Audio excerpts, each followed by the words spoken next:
안녕하세요. 저는 처제와 함께 살고 있는 50대 남자입니다. 어쩌다 처제와 이렇게 함께 살게 되었는지 궁금하신 분들이 많을 것 같습네요. 처음부터 처제와 같이 살게 된 것은 아니었고 그 전까지는 집사람과 함께 둘이 알콩달콩 살아가고 있었습니다. 저와 집사람은 대학생 때 처음 서로를 알게 되었고 그때 당시 저는 재수생이었습니다. 공부를 못했다기보다 집에 좋지 않은 일이 있어서 그 당시 대학교를 꿈도 꾸지 못했죠. 아버지의 사업이 넘어가서 빚쟁이들에게 쫓겨다니느라 집을 계속해서 바꿔서 도망다니기 바빴었습니다. 대학교 지원은커녕 고등학교도 제대로 나가지 못해서 출석 일수가 부족해 혹시나 졸업도 못할까봐 전전긍긍하며 지냈었네요. 그래도 다행히 아버지의 지인들께서 도와주셔서 반년 만에 어느 정도 상황은 나아졌었죠. 결국 저는 다시 공부를 이어갔고 그렇게 일반적인 남들보다 1년 늦게 대학에 진학하게 되었습니다. 그렇게 입학한 대학교에서 처음부터 허둥거려서 기숙사를 신청하는 시기도 놓치고 말았습니다. 그래서 이 일을 어쩌나 방황하던 중 괜찮은 하숙집이 있다는 정보를 친구가 알려주더군요. 다행히 전년도에 고등학교 동창이 먼저 이 학교로 입학해서 저에게 많은 도움이 되었습니다. 이제는 선배라고 부르라며 멋스레들 떨었죠. 아무튼 그래서 친구에게 고맙다고 밥 한 끼 사겠다고 말한 뒤 하숙집을 계약하러 찾아가 보았습니다. 아직 계약하기 전이라 아무도 없겠지 싶었는데 한 어린 여학생이 문을 열어주더군요. 순간 놀라서 당황하며 아무 말도 못하고 있자 여학생은 저에게 말을 걸었습니다. 하숙집 보러 왔어요? 고개를 끄덕거리자 뒤돌아 큰 목소리로 엄마 하고 외치더군요. 순간 하숙집 딸이구나라는 것을 알게 되었습니다. 반가워요. 우리 엄마가 하는 곳이라서 그렇게 하는 말이 아니라 진짜 여기만큼 가격 대비 깨끗하고 음식 잘 나오는 곳 없거든요. 라고 싱긋 웃으며 말을 하더군요. 악수를 건네는 당당한 여학생의 모습에 저는 첫눈에 반해버리고 말았습니다. 마치 어른처럼 세련되고 자연스럽게 손을 내미는 여자는 난생 처음 보았거든요. 저는 그렇게 홀린 듯 하숙집을 계약하게 되었습니다. 알고 보니 여학생은 저와 같은 그 해의 신입생으로 같은 학교를 다니게 되었다고 하더라고요. 게다가 우연인지 인연인지 그녀와 저는 전공마저 똑같아서 급속도로 친해지게 되었죠. 제가 재수한 사실을 알고 오라고 부르는데 행동은 저보다 훨씬 어른스러워서 참 신기했어요. 하숙집 맨 위치는 주인 아주머니와 여학생 그리고 그 여학생의 여동생까지 셋이 살고 있었습니다. 그녀와 저는 점점 친해져갔고 이야기를 나누던 중 제가 재수한 이유에 대해서 궁금해하길래 솔직히 말해줬죠. 아버지의 사업 때문이라며 조금은 원망스럽다는 투로 이야기하자 그마저도 부럽다고 하더라고요. 자신은 태어났을 때부터 아버지가 없어서 한 번이라도 아빠의 정을 느껴보고 싶다고 말을 했습니다. 그 말을 듣는 순간 제가 불평불만을 했던 사실이 부끄러워지더라고요. 아버지가 보고 싶다며 눈물을 글썽이는 그녀의 얼굴을 보자마자 저도 모르게 고백을 해버렸습니다. 내가 그 빈자리 다 채워줄게. 가족이 되어서 절대 널 외롭게 두지 않을 거야. 말해놓고도 제가 무슨 소리를 한 건지 제 스스로도 깜짝 놀라서 얼굴이 빨개졌습니다. 그런 저를 빤히 보더니 귀엽다는 듯 오히려 제 머리를 쓰다듬으며 말하더군요. 앞으로 얼마나 잘하나 지켜볼 테니 한번 노력해봐요. 그녀의 말에 그게 대체 무슨 뜻이냐고 수락인지 거절인지 다시 한번 물어봤죠.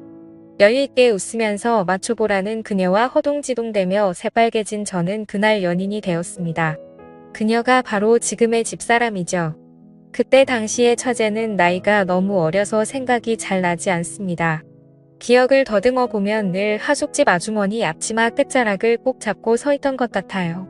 제법 나이 차이가 나는 두 자매였죠. 집사람이 20살일 때 처제는 6살이었습니다. 아버지가 일찍 돌아가셨는데 처제는 어떻게 존재하는지 묻고 싶었지만 그 당시에는 왠지 물어보면 안 될 것 같아서 물을 수 없었어요. 장모님께서 잠시 만나셨던 남자에게서 생긴 아이라는 건 나중에 알게 된 사실이었습니다. 그러나 처제가 태어날 때쯤 이미 헤어지고 연락이 되지 않아서 장모님께서 혼자 키우셨다고 하더군요. 그런 처제에게 저는 오빠이자 삼촌 그리고 아버지 같은 사람이었습니다. 두 자매는 아버지 없이 살아와서 그런지 무척 정에 목말라 있었어요. 그래서인지 저를 참 잘 따랐습니다. 저도 그런 그녀들을 보면 안쓰러워서 한없이 잘해주고 싶더라고요. 아무튼 1년 동안 예쁜 사랑을 키워가던 중 저는 대학 1학년을 마친 후 군대를 가게 되었습니다. 울먹이는 그녀에게 기다리기 힘들면 그냥 다른 남자 만나도 된다고 했지만 고개를 가로저으며 꼭 기다릴 거라고 하더군요. 솔직히 저는 기대하지 않았습니다. 제 주변에도 군대를 가면 99% 고무신을 거꾸로 신는다는 이야기밖에 없었기 때문에 진작부터 마음을 비우게 되더라고요. 기다리면 고맙지만 그렇지 않더라도 원망하지 않겠다는 마음이었죠. 그래서 첫 번째 휴가를 나왔을 때 그녀에게 연락이 오지 않았어도 조금은 서운할 뿐 그럴 수 있다고 생각했습니다. 하숙집을 찾아가 볼까 생각도 했지만 괜히 미련 떠는 것을 보여주고 싶지 않아서 그냥 복귀를 했습니다. 두 번째 휴가를 나왔을 때에도 깜깜무소식이었습니다.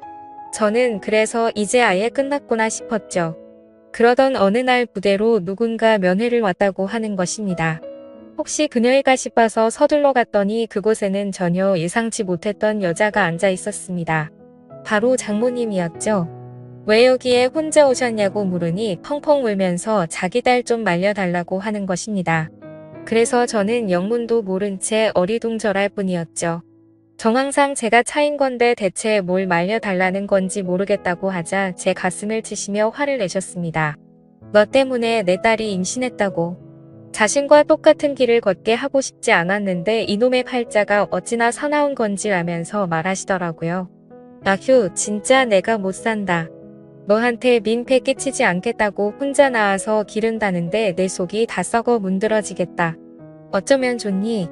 그 이야기를 듣는 순간 머리를 한대 맞은 것처럼 띵 하더군요. 그녀는 제 예전 한마디 때문에 임신 사실을 숨긴 것입니다. 이때 전 그녀와 술을 마실 때 제가 무심코 한 말이 있었거든요. 난 우리 아버지처럼 자식들 고생시키기 싫어. 가진 것도 없는데 무작정 애를 낳으면 어떡해. 애들이 뭐 그냥 알아서 쑥쑥 크는 줄 아는데 진짜 답답해 죽겠다. 난 절대 돈 없이 애들 키우지 않을 거야. 내 능력이 되기 전까지 아이를 가질 생각도 안 할 거고. 만약 내가 돈을 많이 못 벌잖아. 난 그럼 아이를 갖지 않을 거야. 제가 술 기운에 짓거린 그 말들 때문에 저에게 임신 사실을 알리지도 못하고 혼자 전전긍긍 하다가 숨어버린 것이었죠. 저는 너무 미안해서 눈물이 흘렀습니다. 미련한 저 때문에 마음고생을 시켜서 정말 속상했습니다. 그 다음 휴가를 나가자마자 그녀를 찾아가서 무릎을 꿇었습니다. 어느덧 봉근 나온 배를 황급히 감추며 당황해 하더군요. 너에게 불안감을 줘서 너무 미안해. 우리 결혼하자. 지금처럼 마음 아픈 일 한평생 없도록 노력할게. 정말 잘할게. 제 고백에 그녀는 아무 대답도 않고 가만히 눈을 감고 서 있다가 고개를 끄덕였습니다. 그렇게 저는 아빠가 되었고 남편이 되었습니다. 저희 부모님은 저를 크게 혼을 낼 줄 알았는데 기왕 이렇게 된 거 어떻게 하냐며 남자답게 책임지라고 하시더군요. 다행히 반대하는 사람 없이 행복하게 우리는 결혼할 수 있었습니다. 군인일 때 결혼식을 올리고 조금은 애매해서 제대를 한 후 진행하기로 했습니다. 집사람도 배가 점점 불러와서 차라리 아이를 낳고 웨딩드레스를 입고 싶다며 그때 가서 식을 올리는 게 좋다고 하더군요. 휴가 나온 날 혼인신고를 미리 하러 동사무소에 가는데 참 기분이 싱숭생숭했습니다. 내가 유부남이라니. 곧 우리를 쏙 닮은 아이가 생긴다니 정말 믿겨지지 않았죠. 무사히 출산을 하고 휴가 때마다 커가는 아이의 모습을 보며 혼자 육아를 담당하는 집사람에게 참 미안하고 고마웠습니다. 장모님도 많이 도와주셔서 다행이라고 생각이 들었어요. 이제 막 초등학교에 올라간 처제는 마치 자신의 동생이 생긴 것 같다며 좋아했죠. 언니이자 이모가 된 처제는 어린 나이에도 스스로 나서서 분유도 먹이고 기저귀도 갈아주는 등 그 나이대의 아이들과 달리 기특한 모습을 보였습니다. 제대 후 우리 둘 다 아직 학생의 신분이라서 졸업 전까지 장모님네 하숙집에서 신세를 지기로 했어요. 대신 제 방은 예전 그 하숙생들의 방이 아닌 맨 위층 집사람의 방에서 같이 지낼 수 있었습니다. 변변찮은 신혼집 하나 마련하지 못해서 미안하다며 취직하자마자 제일 먼저 집을 마련하자고 집사람과 굳게 다짐했습니다. 전 그렇게 졸업을 하고 취직을 했습니다. 처음엔 작은 원룸을 얻어 월세부터 시작했어요. 그 뒤로는 알뜰살뜰 저축을 해서 투룸으로 옮겼고 몇 년 후에는 전세금을 모을 수 있었습니다. 만약 서울이면 엄두도 못 냈을 텐데 지방 도시라서 그나마 가능했던 것 같네요. 그렇게 알콩달콩 살아가고 있을 무렵 불행의 시작을 알리는 전화벨이 울렸습니다. 웬만하면 근무 시간에 전화를 잘하지 않는 집사람인데 대체 무슨 일이지 싶어서 전화를 받았습니다. 아내는 울먹이는 목소리로 장모님께서 쓰러지셨다고 하는 것입니다. 지금 구급차로 이동 중인데 너무 무섭다며 와줄 수 있냐고 하더군요. 저는 곧바로 병원으로 달려갔습니다. 그곳에서는 우리 딸과 처제를 부둥켜 안고 울고 있는 집사람이 있었죠. 그날 그렇게 허망하게 장모님께서는 갑작스러운 심근경색으로 세상을 떠나셨습니다. 몇 명 오지 않는 장례식에서 집사람은 숨 넘어가듯 울다가 몇 번이나 혼절했는지 모릅니다. 아버지 없이 자라서 20대의 어머니까지 잃는 슬픔은 감히 제가 헤아리지 못할 정도였죠.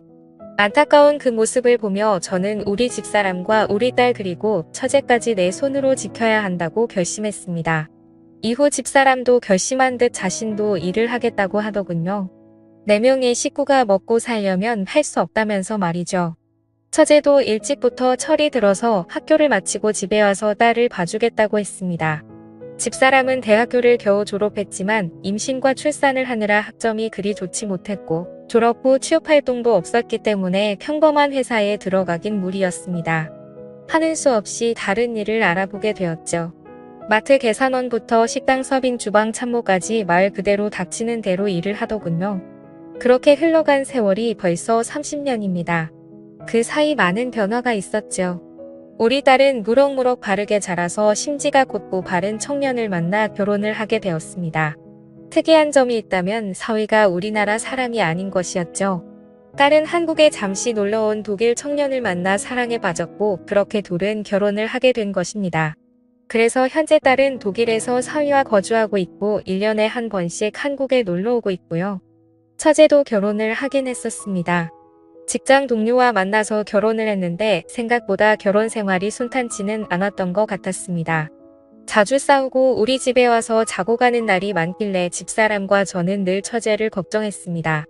대체 무엇 때문에 그리 싸우냐고 물어봐도 걱정하지 말라며 그냥 사랑 싸움이라고 웃고 넘기는데 어떻게 그럴 수 있나요? 딸 같은 마음으로 자꾸 신경이 쓰였습니다. 그러던 어느 날 아내가 심각한 표정으로 제게 말하더군요. 아내가 아무 생각 없이 화장실을 열었는데 그 안에 처제가 샤워를 하고 있었답니다. 그런데 아내는 자신의 눈을 의심했다고 하더라고요. 황급히 몸을 감추는 처제의 팔을 잡아서 자세히 살펴봤는데 팔다리를 제외한 복부와 등에 온통 시퍼런 멍자국이 가득했답니다. 알고 보니 술만 마시면 상습적으로 손을 올리는 인간 같지 않은 놈이었던 거죠. 저는 순간 눈이 돌아서 그놈을 잡아야겠다며 달려나가려 했지만 집사람과 처제가 저를 말리더군요. 그렇게 감정적으로 하면 똑같은 사람이 된다며 말이죠. 그래서 하는 수 없이 그러진 못하고 아내와 함께 처제가 살던 집으로 향했습니다. 술을 마시고 골아떨어져 있는 그놈을 뒤로하고 처제의 옷과 짐들을 대충 싸서 들고 나왔습니다. 변호사 비용은 얼마든지 대줄 테니 지금 당장 방원 가서 진단서를 떼고 이혼할 준비를 하라고 했습니다. 그렇게 그날 이후 처제는 이혼을 준비하게 되었던 거죠. 처제에게 왜 진작 이혼하지 않고 있었냐 물어보니 이혼하면 갈 곳이 없는데 어릴 적 신세를 졌었던 우리 집에 또다시 신세를 지고 싶지 않았다고 합니다. 미안해서 차마 그럴 수 없다고 하더군요. 무슨 소리냐며 우린 가족이니 절대 그런 걸로 기죽지 말고 불편하게 생각하지 말라고 다독였습니다. 그렇게 처제의 이혼은 마무리되었고 우리 셋은 한 집에 살게 되었네요. 그놈과 헤어지기 전부터 마음고생이 심했는지 갈수록 말라가는 처제가 안쓰러웠습니다. 같이 살게 되었으니 맛있는 음식도 넉넉히 먹이며 건강을 되찾게 하고 싶었습니다. 그런데 자꾸 식욕이 없다며 음식을 잘 먹지도 않더군요. 워낙 어릴 적부터 소화를 잘 못 시켰던 처제라서 스트레스 때문에 그런가 보다 생각을 했습니다. 그러던 어느 날 화장실만 갔다 하면 남몰래 구토를 하는 모습을 보게 되었고 사태의 심각성을 깨닫게 되었습니다.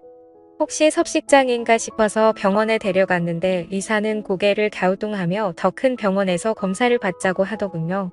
처제는 별일 아닐 거라고 했지만 저는 겁이 덜컥 났습니다.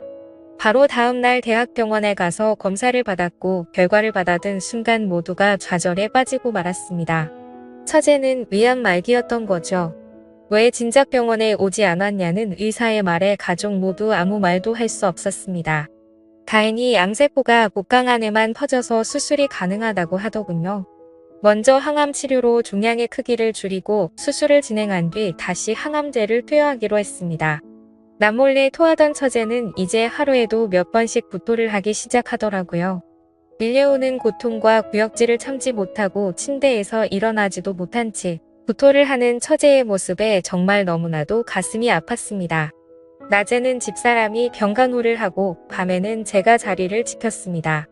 하루에도 몇 번씩 침대 시트를 전부 빨아야 하는 상황이었지만 어떻게든 희망을 버리지 않고 간호를 했죠.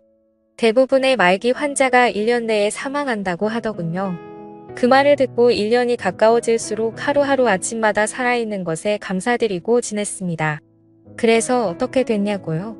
그렇게 감사하며 지낸 지 올해로 3년째입니다. 병원에서는 가족의 힘이라고 기적이라고 봐도 좋다고 하더군요. 하지만 5년 생존율은 5%도 안 된다고 하니 안심하지 말고 매일같이 최선을 다해서 돌보고 있습니다. 남들이 들으면 왜 그렇게 최선을 다하냐고 묻더군요. 글쎄요. 어린 나이에 투병 생활을 하는 것이 안쓰러운 것도 있고 타국에 있는 딸과 겹쳐 보여서 그런 것도 있는 것 같습니다. 어찌 보면 내 딸보다 더 오랫동안 함께한 처지이니 그럴 수도 있겠더군요. 힘들지 않냐고 묻는 분들도 주변에 많지만 저는 딱히 힘들다고 생각하지 않습니다. 초반에는 조금 힘이 들기도 했지만 이제는 익숙해서 아침에 이를 닦고 밤에 이부자리를 펴듯이 하나의 습관이 된 것 같습니다. 제가 바라는 점은 딱 한 가지입니다. 하루라도 빨리 처제가 완치되는 것이죠. 완치까지는 아니더라도 더 이상 전이가 되지 않길 바랄 뿐입니다. 그래야 우리 집사람도 웃을 수 있고 저도 웃을 수 있으니까요. 저희 가족과 같은 가족분들 모두 힘내시고 기운 내시길 바랍니다. 희망을 버리지 않는 한 행복은 항상 우리 곁에 있으니까요. 감사합니다.